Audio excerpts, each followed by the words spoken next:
তো বন্ধুরা অবশেষে দক্ষিণ পশ্চিম মৌসুমী বায়ু এগিয়ে এলো, যেখানে টানা 20টা দিন ভাবে একই জায়গায় থাকার পর দক্ষিণ পশ্চিম মৌসুমী বায়ু অবশেষে গোটা উত্তরবঙ্গটাকে কিন্তু কভার করে ফেলেছে। এই মুহূর্তে আপনারা দেখতে পাচ্ছেন 31শে মে থেকে 19শে জুন পর্যন্ত একই জায়গায় পড়েছিল।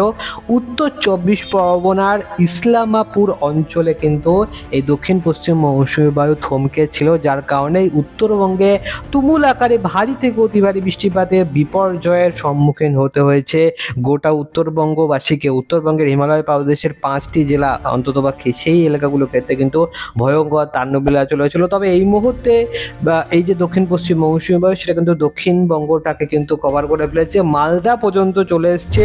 মালদার কিছুটা অঞ্চল এখনো পর্যন্ত বাকি রয়েছে এবং গোটা দক্ষিণবঙ্গটা এখনো পর্যন্ত বাকি রয়েছে। তো আজকের দিনকে ক্ষেত্রে যে বৃষ্টিপাতটা লক্ষ্য করা গিয়েছে বিক্ষিপ্ত আকারে, সেই বৃষ্টিপাতটা হচ্ছে পুরোপুরিভাবে প্রাক বর্ষার বৃষ্টিপাত। এই বৃষ্টিপাতটা পুরোপুরিভাবে কিন্তু বর্ষার একদমই না, এটা প্রাক বর্ষার বৃষ্টিপাত হয়েছে। বর্ষার বৃষ্টি কিন্তু আরও বেশি বিধ্বংসী হতে চলেছে, এটা কিন্তু জানিয়ে দিয়েছে আলিপুর আবহাওয়া দপ্তর আগে থেকে। কারণ কি?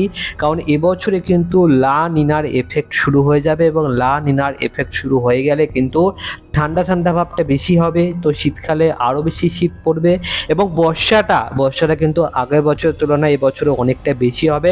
106% কাছাকাছি কিন্তু বর্ষা থাকার সম্ভাবনা রয়েছে। তো পর্যাপ্ত পরিমাণের থেকে বেশি পরিমাণ বৃষ্টিপাত হবে। অন্যদিকে 10 দিন ধরে কিন্তু দক্ষিণ পশ্চিম মৌসুমী বায়ুর অক্ষরেখা এই জায়গাটায় থমকে রয়েছে। আপনারা দেখতে পাচ্ছেন 10 তারিখ থেকে 20 তারিখ পর্যন্ত এই একই জায়গায় আটকে রয়েছে। এটা কিন্তু উপরের দিকে যেতে পারছে না এবং এটা ধীরে ধীরে কিন্তু সরতে আরম্ভ করে দেবে। তো আগামীকাল কিংবা দুদিনের মধ্যেই কিন্তু বর্ষা দক্ষিণবঙ্গের ক্ষেত্রেও কিন্তু ঢুকে পড়তে চলেছে এবং বর্ষা যখন দক্ষিণবঙ্গের ক্ষেত্রে প্রবেশ করবে, সবার আগে প্রবেশ করবে মুর্শিদাবাদ এবং সুন্দরবন লাগোয়া এলাকা, কিছুটা দক্ষিণ চব্বিশ পরগনা, উত্তর চব্বিশ পরগনা এলাকা, এই সমস্ত এলাকাগুলো কিন্তু কভার হয়ে যাবে। তো এই মুহূর্তে আপনারা যেটা দেখতে পেলেন যে অবশেষে টানা 20 দিন এক জায়গায় থাকার পর দক্ষিণ পশ্চিম মৌসুমী বায়ুর অক্ষরেখা কিছুটা অগ্রগতি নিয়েছে। আজকের দিনকার ক্ষেত্রে কিন্তু বেশ ভালো বৃষ্টিপাত লক্ষ্য করা গিয়েছে এবং যদি আমরা বিগত 6 ঘন্টার আপডেট দিই, তাহলে কিন্তু বন্ধুরা দেখতে পাবেন যে বিগত 6 ঘন্টা ধরে কিন্তু সমস্ত এলাকার ক্ষেত্রে বৃষ্টিপাত লক্ষ্য করা গিয়েছে এবং ধীরে ধীরে আমরা এই মুহূর্তে ট্র্যাকটাকে চালিয়ে দিয়েছি। এই মুহূর্তে কিন্তু আপনারা যেটা দেখতে পাচ্ছেন আজকের দিনকার ক্ষেত্রে দক্ষিণবঙ্গের আনাচে কানাচে সমস্ত এলাকার ক্ষেত্রেই বৃষ্টিপাত লক্ষ্য করা গিয়েছে। চন্দননগরের ক্ষেত্রে বৃষ্টিপাত হয়েছে, কলকাতার ক্ষেত্রে বৃষ্টিপাত হয়েছে এবং কলকাতার ক্ষেত্রে এই মুহূর্তে বৃষ্টিপাত চলছেও এবং দেখতে পাচ্ছেন নদীয়ার দিকগুলোর ক্ষেত্রে হালকা বৃষ্টিপাত হয়, তারপরে বৃষ্টিপাতটা কমতে আরম্ভ করে দেয়। তারপরে এই মুহূর্তে ধীরে ধীরে কিন্তু আমরা এই মুহূর্তে কারেন্ট সিচুয়েশনে যে বৃষ্টিপাতটা দেখতে পাচ্ছি সেগুলো হচ্ছে চন্দননগর, হাবড়া, খড়দা, কলকাতা কিছু কিছু এলাকা, বারুইপুর, জয়নগর, মাঝিপুর, হলদিয়া, এই সমস্ত এলাকার ক্ষেত্রে এই মুহূর্তে হালকা বৃষ্টিপাত চলছে। খুব যে ব্যাপক আকারে ভারী বৃষ্টিপাত সেটা কিন্তু একদমই না, হালকা বৃষ্টিপাত কিন্তু এই মুহূর্তে আমরা লক্ষ্য করতে পারছি। কলকাতা লাগোয়া এলাকাগুলোর ক্ষেত্রে, খড়দা এলাকাগুলোর ক্ষেত্রে, ব্যারাকপুরের ক্ষেত্রে বৃষ্টিপাত চলছে, হাবড়া, সৌরভনগর, বাদুড়িয়া, এই সমস্ত এলাকার দিকে বৃষ্টিপাত চলছে।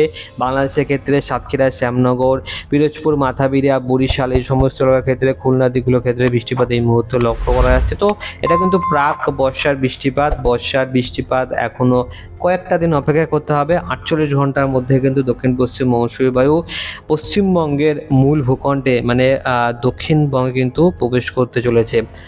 আমরা চলে আসবো বজ্রবিদ্যুৎ সহ বৃষ্টিপাতের মোড এবং বজ্রবিদ্যুৎ সহ বৃষ্টিপাতের মোড আসার পর আমরা এখান থেকে ধীরে ধীরে ট্র্যাকটাকে চালিয়ে দেবো। মাঝরাতের বেলা দিয়ে কিন্তু বন্ধুরা বৃষ্টিপাত শুরু হবে। মাঝরাতের বেলা কোথায় বৃষ্টিপাত হবে সেটা আমরা দেখে নেবো। তো দেখুন 12টার সময় চলে আসলাম। দক্ষিণবঙ্গের ক্ষেত্রে কিন্তু তেমন একটা বৃষ্টিপাত দেখা যাচ্ছে না, কিন্তু উত্তরবঙ্গের ক্ষেত্রে গেলে দেখতে পাবেন যে উত্তরবঙ্গে যেহেতু বর্ষা ঢুকে গেছে, যার কারণে কিন্তু মাঝরাতের বেলাটাও কিন্তু ছাড়ছে না বর্ষা কিন্তু এবারে মাঝরাতের বেলার দিকেও তাণ্ডব লীলা চালাবে। এখানে আপনারা দেখতে পাচ্ছেন যে কিরণদিঘি, রায়গঞ্জ, এছাড়া কিন্তু হরিশ্চন্দ্রপুর রয়েছে, শিবগঞ্জ, রাজমহল, মালদা, এই সমস্ত এলাকার ক্ষেত্রে মাঝরাতের বেলার দিকেও কিন্তু বৃষ্টিপাত হবে। ধীরে ধীরে আমরা ট্র্যাকটাকে চালাচ্ছি। দেখুন বন্ধুরা ভারী বৃষ্টিপাত লক্ষ্য করা যাবে, মালদা এলাকাগুলোর ক্ষেত্রে বৃষ্টিপাত লক্ষ্য করা যাবে। দক্ষিণবঙ্গের ক্ষেত্রে কিন্তু তেমন একটা বৃষ্টিপাত নেই।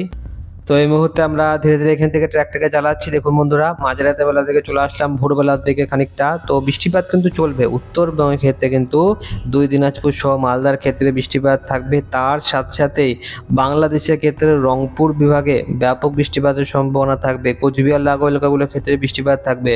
ধুবড়ি এলাকা রয়েছে, এছাড়া কিন্তু গোলপাড়া এলাকাগুলোর ক্ষেত্রে বৃষ্টিপাতের সম্ভাবনা রয়েছে। যদি আমরা এখানটা একটু জুম আউট করি তাহলে কিন্তু বন্ধুরা দেখতে পাবেন যে এখানে দেখুন বন্ধুরা ইসলামপুর এই যে এলাকাটা রয়েছে এই জায়গাটায় কিন্তু দক্ষিণ পশ্চিম মৌসুমী বায়ু অক্ষরেখাটা থমকে ছিল ইসলামপুরের এখানটায়। এই জায়গাটায় কিন্তু 20 দিন ধরে দক্ষিণ পশ্চিম মৌসুমী বায়ু অক্ষরেখাটা আটকে ছিল, তারপরে যখন অগ্রগতি নিয়েছে তখন কিন্তু উত্তরবঙ্গের ক্ষেত্রেও বৃষ্টিপাত হচ্ছে, দিনাজপুর সহ মালদার ক্ষেত্রেও ব্যাপক বৃষ্টিপাত লক্ষ্য করা যাচ্ছে। আমরা এই মুহূর্তে দেখবো যে সকালবেলা থেকে শুরু করে ধীরে ধীরে কিভাবে আকাশের পরিবর্তন হবে। আজকের দিনকেও মেঘলা আকাশ ছিল এবং আগামী কালকের দিনকের ক্ষেত্রেও মেঘলা আকাশই লক্ষ্য করা যাবে। তো দেখুন আমরা এখান থেকে ধীরে ধীরে ট্র্যাকটাকে চালিয়ে দিচ্ছি, চলে আসলাম 8টা-9টা নাগাদ। সকালবেলা 9টা নাগাদ আমরা দেখতে পাচ্ছি যে পুরুলিয়া এলাকাগুলোর ক্ষেত্রে বৃষ্টিপাতের সম্ভাবনা রয়েছে, কলকাতার দিকটা ক্ষেত্রে হালকা বৃষ্টিপাত থাকবে, মুর্শিদাবাদের দিকেও হালকা বৃষ্টিপাত থাকবে, খুলনা, বরিশাল, কুমিল্লা এই বিভাগগুলোর ক্ষেত্রে বৃষ্টিপাত থাকবে। সকালবেলা 10টা-11টার সময় ভারী বৃষ্টিপাত লক্ষ্য করা যাবে এই এলাকাগুলোর ক্ষেত্রে, বেলদা এলাকাগুলোর ক্ষেত্রে।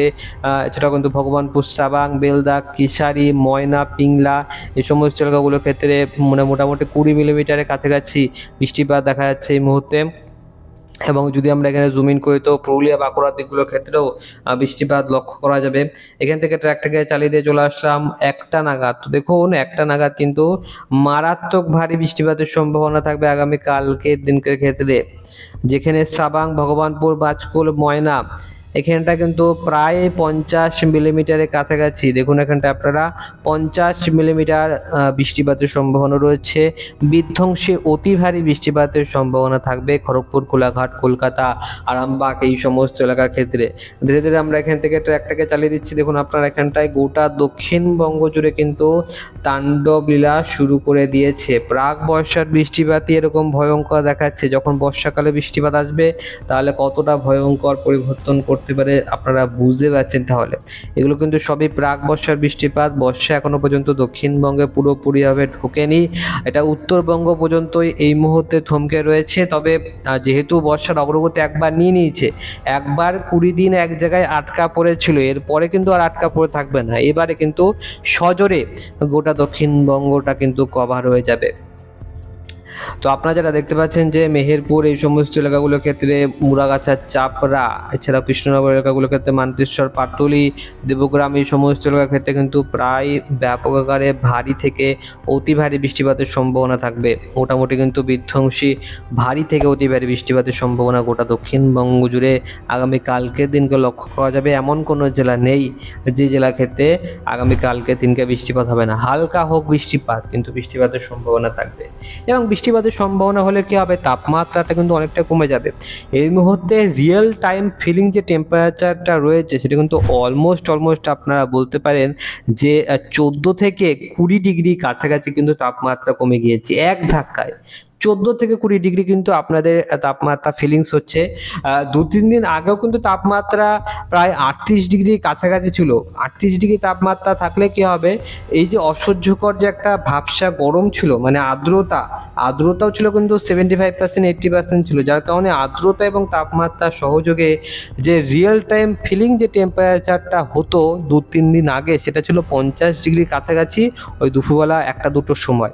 কিন্তু এই মুহূর্তে দাঁড়িয়ে আপনারা কিন্তু দেখতে পাবেন যে সমস্ত ক্ষেত্রে বৃষ্টিপাত হয়েছে, তাপমাত্রা কিন্তু অলমোস্ট বাইরের তাপমাত্রা 28 ডিগ্রি কাছাকাছি চলে এসছে এবং 28 ডিগ্রি কাছাকাছি তাপমাত্রা নেমে গেছে। সেখানে যদি 80% হিউমিডিটিও থাকে তাও কিন্তু 35 থেকে 36 ডিগ্রি কাছাকাছি কিন্তু আপনাদের ফিলিংসটা হবে। তো সেক্ষেত্রে যত বেশি তাপমাত্রা কমবে, আর্দ্রতা বাড়লেও কিন্তু কোনো রকম সমস্যা হবে না, কিন্তু তাপমাত্রা বেশি এদিকে আবার আর্দ্রতাও বেশি, সেই সময় কিন্তু বন্ধুরা অত্যন্ত ভয়ঙ্কর গরমের পরিস্থিতি তৈরি করে। এই মুহূর্তে দিল্লিতে কিন্তু বন্ধুরা ঠিক এইরকমই পরিস্থিতি ধীরে ধীরে তৈরি হতে চলেছে। দেখুন বন্ধুরা, দিল্লির ক্ষেত্রে যদি আমরা শনিবার দিনকে যাই তো দিল্লিতে কিন্তু 39 ডিগ্রির কাছাকাছি টেম্পারেচার রয়েছে। আমরা দেখবো হিউমিডিটিটা কীরকম রয়েছে, 38 ডিগ্রির কাছাকাছি টেম্পারেচার। হিউমিডিটি যদি 50-এর নিচে থাকে তাহলে কোনো সমস্যা নেই। তো দেখুন মানে হিউমিডিটি কিন্তু কমই রয়েছে, তাও খুব বেশি একটা সমস্যা হবে না। কিন্তু যদি আমরা ট্র্যাকটাকে চালিয়ে দিয়ে চলে যাই একেবারে শনিবার নাগাদ, তো দেখুন বন্ধুরা এইবারে কিন্তু সমস্যাটা হতে চলেছে। দেখুন এখানটায় বর্ষা কিন্তু ধীরে ধীরে পৌঁছে যাবে, কিন্তু হিউমিডিটিটা কিন্তু অনেকটা বেশি থাকবে, প্রায় 50%-এর কাছাকাছি থাকবে। তো আর্দ্রতার একটা ভ্যাপসা গরমের পরিস্থিতি কিন্তু আবারও ফের তৈরি হতে চলেছে। তো এই মুহূর্তে আমরা দেখে নেবো বৃষ্টিপাতের পরিমাণ মোটে যে কতটা পরিমাণ বৃষ্টিপাতের সম্ভাবনা থাকবে। তো দেখুন আমরা বৃষ্টিপাতের পরিমাণে চলে আসলাম। কলকাতার ক্ষেত্রে প্রায় 74 মিলিমিটারের কাছাকাছি বৃষ্টিপাতের সম্ভাবনা রয়েছে। খুলনার ক্ষেত্রে প্রায় 90 মিলিমিটার বৃষ্টিপাতের সম্ভাবনা রয়েছে। পিরোজপুরের ক্ষেত্রে 120 মিলিমিটার বৃষ্টিপাতের সম্ভাবনা রয়েছে। তো ওভারঅল ব্যাপক বৃষ্টিপাতের সম্ভাবনা থাকবে। 200 মিলিমিটার বৃষ্টিপাত সিলেটের ক্ষেত্রে কিন্তু 290-300 মিলিমিটার বৃষ্টিপাতের সম্ভাবনা রয়েছে। তো ওভারঅল কিন্তু বেশ ভালোই বৃষ্টিপাতের সম্ভাবনা থাকবে। কলকাতার ক্ষেত্রেও কিন্তু ওভারঅল ব্যাপক আকারে বৃষ্টিপাতের সম্ভাবনা এবারে কিন্তু লক্ষ্য করা যাবে। তো মোটামুটি বেশ ভালোই আবহাওয়া এই মুহূর্তে হতে চলেছে। তাপমাত্রার দিকটা যদি আমি আপনাদেরকে দেখাই, তো তাপমাত্রা কিন্তু অনেকটা কমই থাকবে। আপনারা এখানটা দেখতে পাচ্ছেন কলকাতার ক্ষেত্রে 2টোর সময় 31 ডিগ্রি টেম্পারেচার থাকবে। হিউমিডিটি লেভেলটা একটু বেশিই থাকবে, 80%-এর কাছাকাছি থাকবে। তো হিউমিডিটি কিন্তু 75% রয়েছে। তো হিউমিডিটিটাই কিন্তু এই মুহূর্তে কমাটা দরকার, কিন্তু কমবে না, কারণ যেহেতু বৃষ্টিপাতটা চলতে থাকবে। তো সারা দিন জুড়ে কিন্তু হিউমিডিটি বেশি থাকবে। দিনের বেলার দিকে তো আরও বেশি 90% চলে যাবে। মাঝরাতের বেলার দিকেও কিন্তু তাই থাকবে, 90% কাছাকাছি চলে যাবে। দেখুন বন্ধুরা, 96 মাঝরাতের বেলার দিকে তাপমাত্রা কমছে, কিন্তু হিউমিডিটি আর্দ্রতাটা বাড়ছে 96%।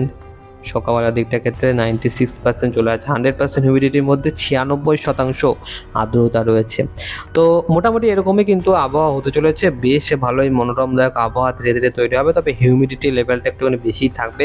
অবশ্যই আপনারা কিন্তু এটাকে নজর রাখবেন। তো আপনাকে অসংখ্য ধন্যবাদ এই ভিডিওটা শুরু থেকে শেষ পর্যন্ত দেখার জন্য।